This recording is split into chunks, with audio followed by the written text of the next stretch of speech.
The very first thing that I did was I reinvested right back in ads. Let's segue right into that because I want to talk about cash flow, right? Because this is an important thing.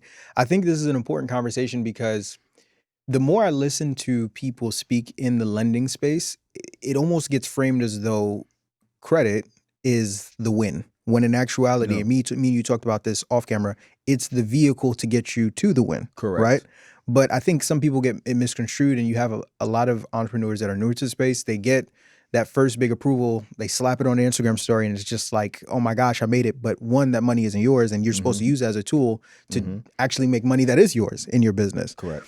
From your experience, when you personally got a mastery around business credit, what are some of the things that you did early on to use credit as leverage to not only to increase and create cash flow in your business?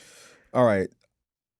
The very first thing that I did was I reinvested right back in ads. Okay.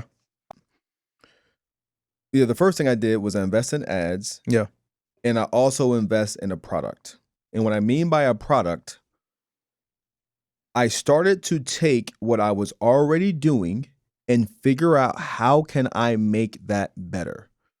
So, in other words, I invested in ads and I invested in product. But typically, to answer the other underlying question, you want to invest in one of three places: people, products, processes. But we should make one more determination because if you're not currently making $10,000 per year, per month, or $120,000 per year,